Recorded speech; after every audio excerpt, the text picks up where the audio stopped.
حرام روزی لے کر نانا، حرام کھا کر ہم سے جہنم کی آگ برداشت نہیں ہوگی، اس لیے ہم تو رات کو فاقے سے گزار لیں۔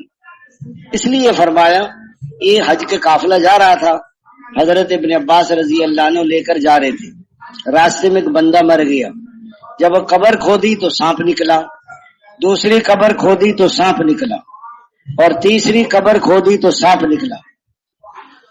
اس نے کہا اور بھی قبر کھودو گے نا تو سانپ ہی نکلے گا، اس کو اس سانپ کے ساتھ ہی دفن کرو۔ جب حج کر کے واپس آئے تو ان کے گھر گئے کہ ان کے گھر میں پوچھا تمہارے میاں کیا کرتے تھے؟ اس نے کہا غلے کی تجارت کرتے تھے۔ کیسے کرتے تھے؟ کہ غلہ نکال لیتے تھے بوری سے اور اس کی جگہ بھوسا بھر دیتے تھے، وہ بھوسے کا سانپ بن گیا۔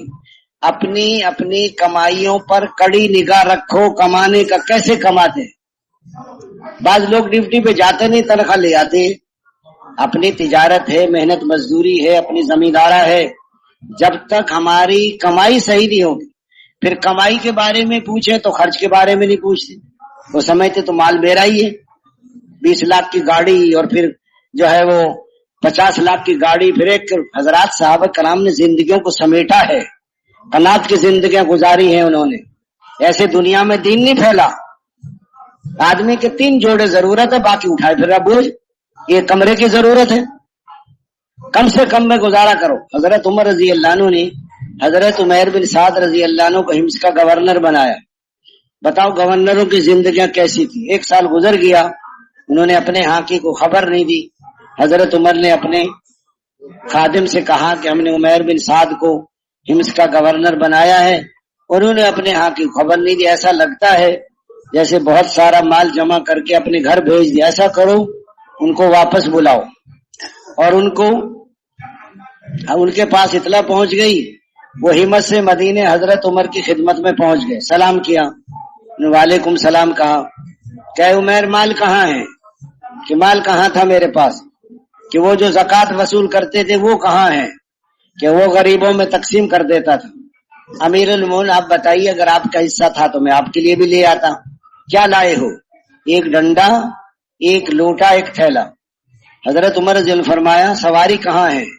سواری نہیں ہے، پیدل آیا ہوں، ہمت سے مدینے پیدل، گورنر ہے، 1000 میل، 1500 کلومیٹر۔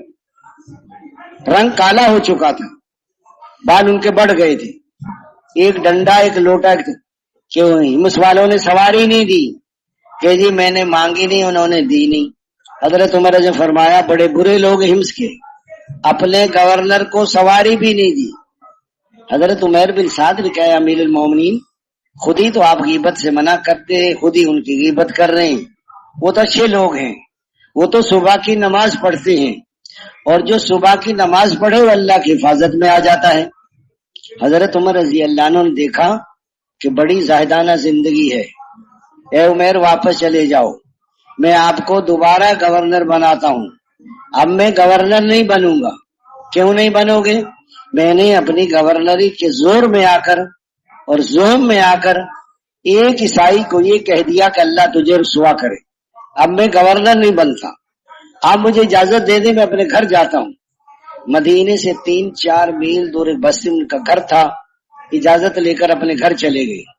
حضرت عمر رضی اللہ عنہ نے حضرت حارث رضی اللہ عنہ کو بلایا، اے حارث عمیر بن سعد رضی اللہ عنہ کے گھر جاؤ اور ان کے گھر جا کر مہمان بنو اور تحقیق کرو، ہو سکتا ہے انہوں نے مال کسی اور راستے سے بھیج دیا ہو۔ اگر ان کے گھر میں مال و دولت فراوانی ہو تو مجھے آ کے بتا دینا، اور اگر ان کے گھر میں فقر و فاقہ تنگی ہو تو یہ 100 درہم دینار ان کو دے دینا۔ حضرت حارث رضی ان کے گھر گئی، حضرت عمیر بن سعد رضی اللہ عنہ گھر کی دیوار کے ساتھ ٹیک لگا کر اپنے کرتے سے جوئیں نکال رہے تھے۔ لمبے سفر میں جوئیں پڑ گئی ہوں گی، انہوں نے سلام کیا، انہوں نے وعلیکم سلام کہا، اے حارث ہمارے مہمان بن جاؤ، کہ بہت اچھا۔ 3 دن ان کے گھر مہمان رہے۔ 3 دن کے بعد حضرت عمیر بن سعد نے کہا حارث 3 دن سے سارے گھر والے بھوکے ہیں، اتنا ہی کھانا ہوتا ہے جو ہم آپ کو کھلا دیتے ہیں، اور 3 دن سے زیادہ ہم سے فاقہ نہیں برداشت ہوتا۔ مہمان کی مہمانی 3 دن ہوتی ہے، 4تھے دن میزبان کا مہمان پر احسان اس کے ذمے نہیں ہوتا، جب وہ جانے لگے کہا کہ یہ 100 درہم دیا حضرت عمر نے، ہمیں ضرورت نہیں، لے لو کہ نہیں، لے لو کہ نہیں۔ اندر سے بیوی نے آواز دی کہ لے لو۔ بیوی سے کہاں کو برتن لے آؤ، گھر میں کوئی برتن نہیں تھا، کو کپڑا لے آئے، گھر میں کوئی کپڑا بھی نہیں تھا۔ بیوی نے جو کرتا پہن رکھا تھا اس کے نیچے کا حصہ پھاڑا، وہ کپڑے کا ٹکڑا باہر بھیجا، انہوں نے وہ 100 درہم دینار لیے اور لے کر باہر کے باہر ہی یتیموں، غریبوں، رشتہ داروں میں تقسیم کر دیے، ایک پیسہ گھر میں نہیں آیا۔ بیچاری کا کرتا بھی پھٹ گیا اور پیسے سارے تقسیم ہو گئے۔ جب حضرت حارث نے یہ ساری کارگزاری حضرت عمر کو سنائی، حضرت عمر رضی اللہ عنہ نے کہا کہ عمیر بن سعد کو بلاؤ، ان کو اے عمیر یہ 5.25 من گندم ہے، یہ لے جاؤ۔ اے امیر المومنین ہمیں ضرورت نہیں ہے، کچھ تو لے جائیں کہ کچھ بھی نہیں لیں گے، کہ کچھ تو لے جاؤ کہ کچھ بھی۔ اچھا چادریں لے جاؤ، چادر بھی نہیں لیں گے۔ بہت منت خوشامد کی، 2 چادر لے کر چلے گئے اور 3-4 دن کے بعد اللہ کو پیارے ہو گئے۔ جب ان کے جنازے کو جنت البقیع میں لائے، حضرت عمر رضی اللہ عنہ نے فرمایا کہ لوگوں تمہاری کوئی چاہت ہے؟ ہر آدمی نے کسی نہ کسی عمل کی چاہت ظاہر کی کہ میرا دل چاہتا ہے حاجیوں کو پانی پلاؤں، اور کسی نے کسی عمل کی چاہت ظاہر کی۔ حضرت عمر رضی اللہ عنہ نے فرمایا لوگوں میری بھی چاہت ہے کہ مجھے عمیر بن سعد ایسا انسان مل جاتا تو میں اس کو حمص کا گورنر بنا دیتا۔ آج ہمارے جذبے بدل گئے، فکر بدل گئے، سوچ ہر آدمی موت سے پہلے کی سوچ رہا ہے، مرنے کے بعد کیا ہوگا، قبر میں کیا ہوگا، اور پوری امت کا کیا ہوگا۔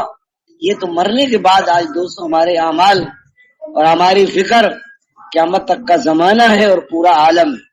حضور صلی اللہ علیہ وسلم اتنا کم ہے امت کا، ہماری زندگیاں بدل جائیں، یقین بدل جائیں، طریقے بدل جائیں۔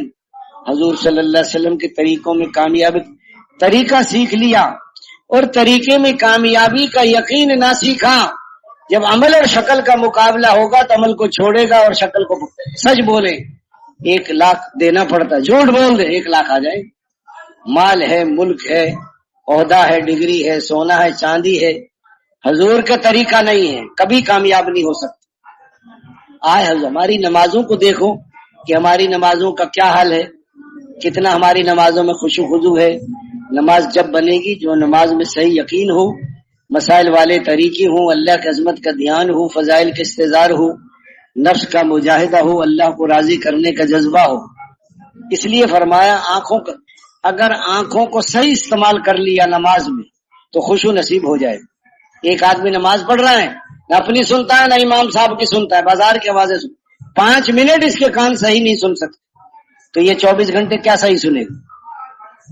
قرآن صحیح ہو، اس کا رزق صحیح ہو، بدن پاک ہو، اس کا رکوع صحیح ہو، سجود صحیح ہو، قومہ صحیح ہو، جلسہ صحیح ہو، فرائض کا پر رزق پاک ہو۔ ایک ہی بات نہیں ہے نماز میں، ایسے نماز نہیں بنے گی۔ حضرت عمر بن عاص رضی اللہ عنہ کے بیٹے کی شادی ہوئی، پہلی رات کی دلہن کے پاس گئی، بیوی سے کہا 2 رکعت نماز پڑھ لوں؟ بیوی نے کہا پڑھ لیں۔ 2 رکعت کی نیت باندھی، صبح سحری تک پورا قرآن ختم کر دیا، پھر روزہ رکھ لیا، روزے بھی نہیں تھے۔ اگلے دن پھر بیوی کے پاس گئی کہ 2 رکعت نماز پڑھ لوں؟ بیوی نے کہا پڑھ لیں۔ 2 رکعت کی نیت باندھی، صبح سحری تک پورا قرآن ختم۔ تیسرے دن سسر نے پوچھا بہو سے بیٹے کو کیسا پایا؟ بہو نے بتا دیا بیٹا بڑا لے کہ ساری رات نماز پڑھتا ہے، سارے دن روزہ، حالانکہ روزوں کا مہینہ نہیں تھا۔ حضور صلی اللہ علیہ وسلم کے پاس لے کر گئی تو میری بیوی کا بھی حق ہے اور تیرے بتاؤ کیسی نماز تھی؟ ہماری نمازوں کا کیا حال ہے؟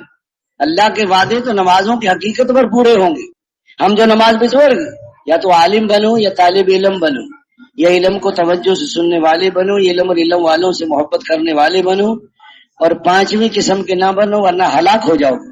علم کے بغیر آدمی اللہ کو بھی نہیں پہچان سکے۔ علم بڑی دولت ہے، اس کو یاد کرنا تسبیح کے برابر، مطالعہ کرنا روزوں کے برابر، یہ حضور والی محنت ہے۔ اس میں اللہ تعالیٰ دوستوں بزرگوں بھائی جب محنت کرتے ہیں تو فرمایا اپنے علم میں سے اللہ علم دیتے اور اپنے علم میں سے اللہ تعالیٰ علم دیتے ہیں۔ اس لیے فرمایا ایک نوجوان کہنے لگا کہ بابا جی تبلیغ والے باتیں بہت کرتے ہیں۔ اس نے کہا بیٹا پہلے باتیں ہوتی ہیں پھر حقیقت بھی آ جاتی ہے۔ کہ کیسے آتی ہے؟ کہ آپ کے دنیا میں آنے سے پہلے آپ کے دادا جان اور آپ کے نانا جان نے تمہاری امی اور ابو کی شادی کے متعلق پہلے باتیں ہوئی ہیں، پھر نکاح ہوا ہے، پھر رخصتی ہوئی ہے، پھر آپ دنیا میں آئے. اگر وہ باتیں نہ کرتے تو آپ بھی باتیں نہ کر رہے ہوتے. پہلے علم آتا ہے پھر عمل آتا ہے، لیکن یاد رکھنا علم ہے عمل نہیں ہے تو ناکام ہو جائیں گا، اور عمل ہے علم نہیں ہے یہ بھی ناکام ہے، اور علم بھی عمل بھی ہے یقین نہیں ہے تو چل نہیں سکتا، اور اخلاص نہیں ہے تو قبول نہیں ہوتا. بعض لوگ جنت میں جا رہے ہوں گے، بعض آپ کیوں جہنم میں جا رہے ہو؟ ہم تو تمہاری باتوں پر ہی عمل کر کے جنت میں جا رہے ہیں کہ تمہیں تو دعوت دیتے تھے خود عمل نہیں کرتے تھے. بعض لوگ عرب کے پہاڑوں جیسے اعمال لے کر حاضر ہوں گے لیکن جہنم میں پھینکے جائیں گے. یا رسول اللہ یہ کیوں پھینکے جائیں گے؟ کہ جب مال آتا تھا تو مال پہ ٹوٹ پڑتے تھے، نہ دیکھتے تھے حلال نہ دیکھا حرام، نہ دیکھا جائز نہ دیکھا ناجائز. الگ بیٹھ کر جی لگا کے دھیان جما کے اللہ کا ذکر کریں، جب کہیں سبحان اللہ عیب تجھ میں کوئی نہیں، الحمدللہ خوبیاں تجھ میں ساری ہیں، لا الہ الا اللہ، اللہ جی لگانے کے قابل تو ہی ہے، اللہ اکبر تیری بڑائی کی کوئی حد نہیں، میری چھوٹائی کی کوئی حد نہیں.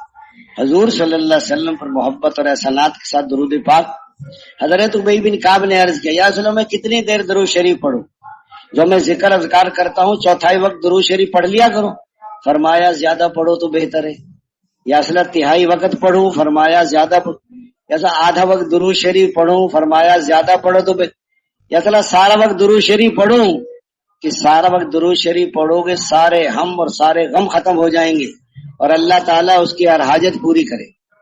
بعض کام نہیں ہوتے، ان کے نہ ہونے میں بندے کا فائدہ ہے. ایک آدمی باہر ملکوں میں کمانے کے لیے جا رہا تھا، 10 سال کا ویزا ٹکٹ پاسپورٹ اس کے بیگ میں، استنجے خانے میں گیا، بیگ چور لے کے بھاگ گیا، اسی میں ٹکٹ اسی میں پاسپورٹ.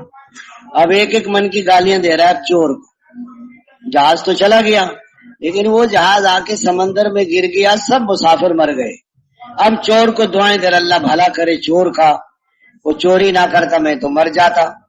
اللہ کے ہر فیصلے پہ راضی ہو جانا یہ ایمان والوں. حضور صلی اللہ علیہ وسلم کچھ لوگ آئے، تمہارے پاس ایمان کی کیا علامات ہیں؟ یا رسول اللہ 5 کا آپ نے ہمیں حکم دیا ہے، یہ ایمان مفصل ہے، امنت باللہ و ملائکتہ و کتبہ و رسلہ والیوم الآخر والقدر خیرہ و شرہ ومن اللہ تعالی والبعث. 5 پہ ہمارا عمل ہے، کلمہ، نماز، روزہ، زکوٰۃ. 5 ایمانی علامات ہمارے پاس زمانہ جاہلیت سے. وہ کیا ہیں؟ تنگی میں صبر کرتے، تنگی آ جائے تو فراخی میں شکر کرتے. نمبر 3 دشمن کا مقابلہ جم کے کرتے. نمبر 4 اللہ کے ہر فیصلے پہ راضی ہو جاتے. نمبر 5 دشمن کو بھی تکلیف میں دیکھ کے خوش نہیں ہوتے. ہمارا تو حقیقی بھائی ہو نا، ہماری ناراضگی ہو اور کسی تکلیف میں مبتلا، ہم کہتے ہیں اس کو صحیح رگڑا لگ رہا ہے اور لگنا چاہیے.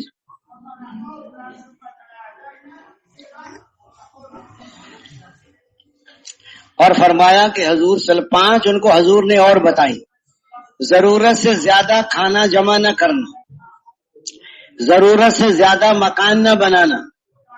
نمبر 3 دنیا سے بے رغبتی. نمبر 4 آخرت کی رغبت. اور نمبر 5 اللہ کے خوف کو اختیار کرنا. اس لیے فرمایا پچھلی زندگی پہ روتے رہنا اور آئندہ شرع خلاف کو عملی کرنا. آج لاکھوں انسان میری محنت نہ کرنے کی جہنم میں چلے گئے. جیسے میں نے محنت کرنی تھی، رونا تھا، زندگی بدلی. استغفار کریں، قرآن کی تلاوت. 4 نمبر میں حقوق کی ادائیگی ہے.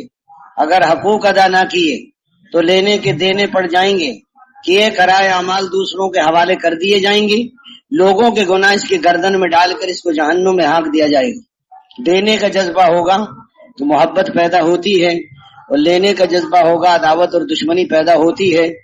لینے کا جذبہ اچھا جذبہ ہے، اللہ سے لینے کا جذبہ ہو، مخلوق کو دینے کا جذبہ ہو، عبادت کے ذریعے سے لینا ہے، اخلاق کے ذریعے سے دینا ہے. رزق کا تعلق عبادت کے ساتھ اور دعاؤں کی قبولیت کا تعلق امر بالمعروف نہی عن المنکر کے ساتھ، ہر ظالم کے خلاف اور مظلوم کے ساتھ. باپ ظالم ہے اور دشمن مظلوم ہے تو باپ کا ساتھ نہیں دینا. ایک نوجوان آیا کوئٹہ سے کہ میرے والد نے مجھے گھر سے نکال دیا. میں کیوں نکالا ہے؟ میں نے والد کے خلاف گواہی دی ہے. میں کیا گواہی دی ہے؟ میرے والد نے کسی کی زمین پہ ناجائز قبضہ کر رکھا تھا، مجھے عدالت میں لے کے گئے، گواہی تو زمین ہماری ہے. میں نے جج صاحب کے، جج صاحب میں جھوٹ نہیں بولتا، زمین ہماری نہیں، زمین دوسروں کی ہے، ابا جان نے ناجائز قبضہ کیا ہو. ابا جان کا غصہ مجھے گھر سے نکال دیا، میں بستر کر. اگر یہ چیزیں آ جائیں، سارے غیر مسلم آج اسلام میں داخل ہو گئے. تسبیح ہمارے ہاتھ میں، روزہ ہمارے پیٹ میں، نماز یہ ہماری پارٹی ہے، یہ ہماری قوم ہے، یہ ہماری برادری ہے، یہ میری اولاد ہے، جن کی وجہ سے حکم توڑ رہے، کل کو یہ آپ کے خلاف ہو جائے. اس لیے فرمایا دنیا میں لینا ریا ہے، آخرت میں دنیا میں واہ واہ، شہرت، نام و نمود، بدلا. نیکی کا دریا میں ڈر، چھپنا نہیں ہے، چھپنا ہے. بڑے بڑے عمل کرنے والے سب سے پہلے جہنم میں پھینکے جائیں گے نیت کے خراب. نیت ایسے نکل جاتی ہے جیسے ہاتھ سے مچھلی نکل جاتی. اس لیے فرمایا نیت کا مسئلہ بڑا اہم ہے.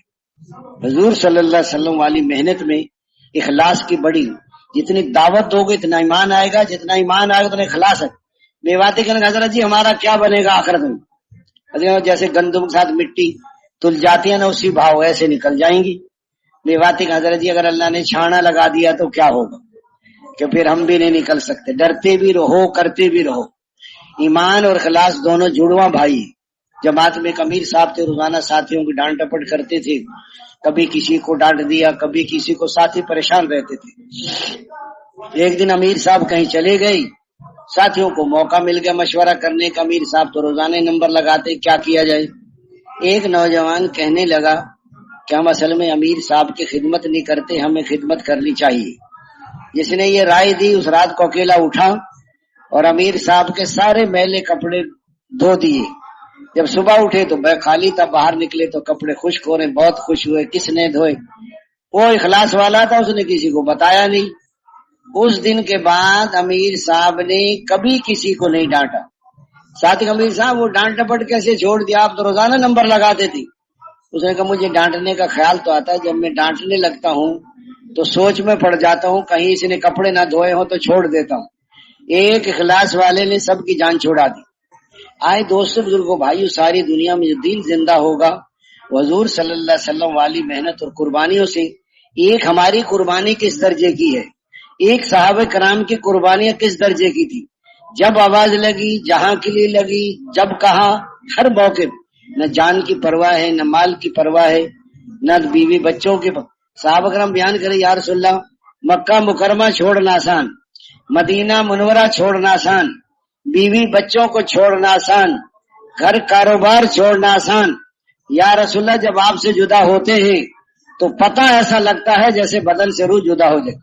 اتنی محبت تھی حضور سے، وضو کا پانی نیچے گرنے نہیں دیتے تھے، لعاب دہن کو اپنے ہاتھوں پر ملتے تھے. یا رسول اللہ آپ تو جنت میں اوپر کے درجوں میں چلے جائیں گے اور ہم نیچے کے درجوں میں رہ جائیں گے، اور جنت میں تو ملاقات نہیں ہوگی تو جنت میں دل کیسے لگے گا. اللہ رسول کی بات کو مان لیں گے، وہ جنت میں ان کے ساتھ ہوں گے اور اوپر والے نیچے والوں سے ملنے آیا کریں گے.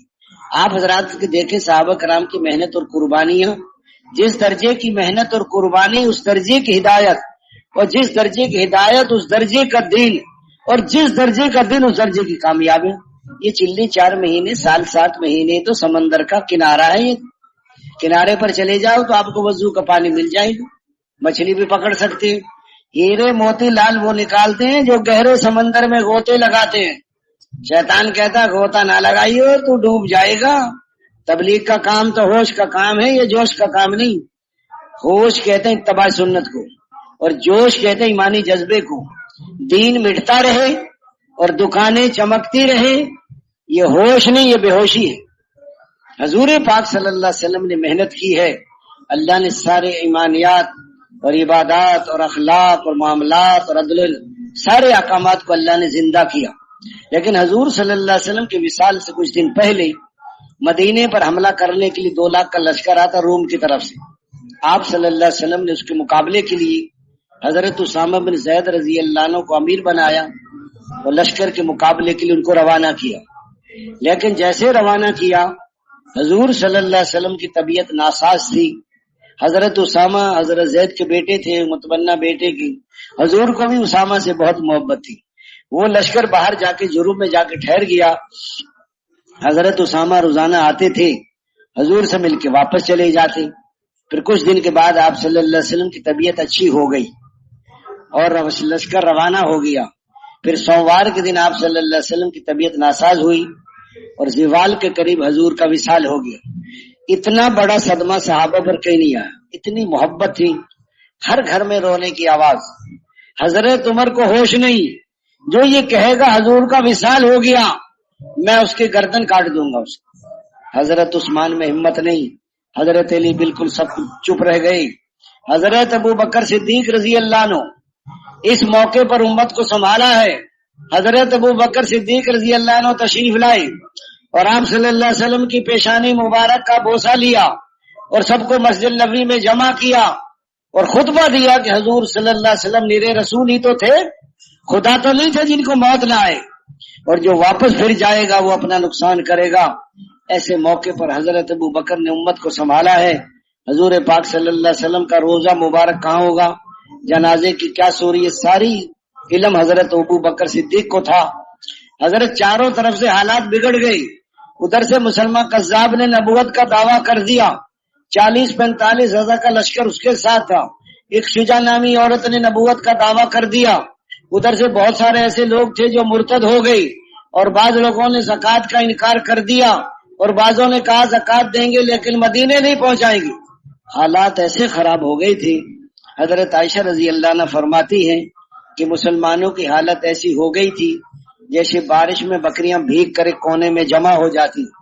ایسے موقع پر حضرت ابو بکر صدیق رضی اللہ عنہ امت کو سنبھالا ہے۔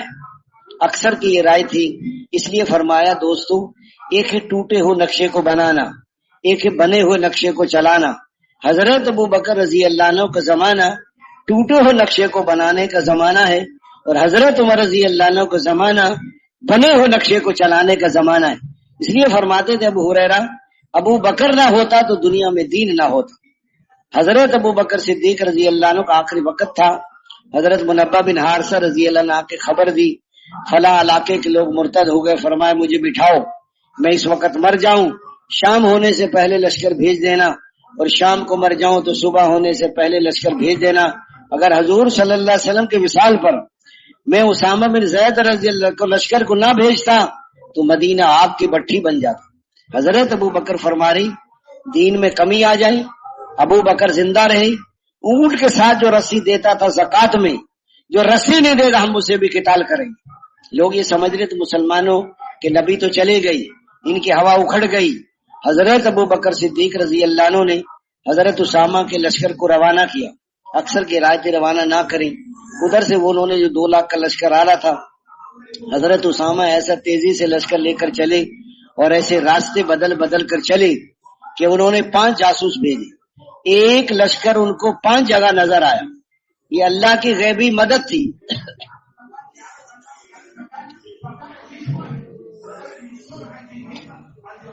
وہ دیکھا انہوں نے کہ 5 لشکر تو 5 نظر آئے، باقی جو 400-500 کے قریب بچے، حضرت ابو بکر خود امیر بن کر بستی میں پہنچے، ان سے لڑائی کی، انہوں نے توبہ کی، زکوٰۃ کا اقرار کیا، اور اس کے بعد ظہر کہیں اور پڑی، مغرب کہیں اور پڑی، فجر کہیں اور پڑی، عصر۔ 3 دن کے اندر اندر پورے مدینے کے ارد گرد یہ ہوا پھیل گئی، ارے مسلمان تو اسی طاقت کے ساتھ ہیں جیسے پہلے تھی۔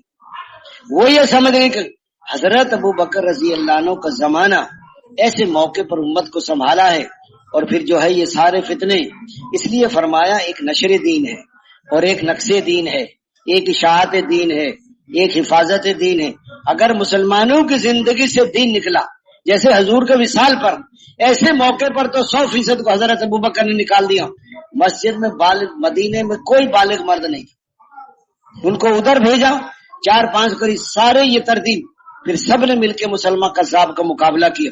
شجاع نامی عورت تھی، وہ تو اسلام میں داخل ہوگی، توبہ کی، پھر سخت مقابلہ ہوا۔ حضرت ابو بکر واپس تشریف لے آئے، حضرت خالد بن ولید رضی اللہ عنہ کو امیر بنایا۔ مسلمان قذاب سے سخت لڑائی ہوئی لیکن شکست نہیں ہوئی۔ پھر حضرت خالد نے الگ الگ قبیلوں کو دری، انصار کہنے لگے 450-500 کے قریب تھے کہ ہمیں الگ کر دو، ہم الگ۔ پھر سخت گھمسان کی لڑائی ہوئی، وہ لوگ قلعے میں بند ہو گئے، اندر داخل ہونے کا راستہ نہیں تھا۔ حضرت برا بن مالک نے کہا ایک آدمی کو قلعے کی دیوار کے اوپر سے پھینکو۔ کس کو پھینکے؟ کہ مجھے پھینکو۔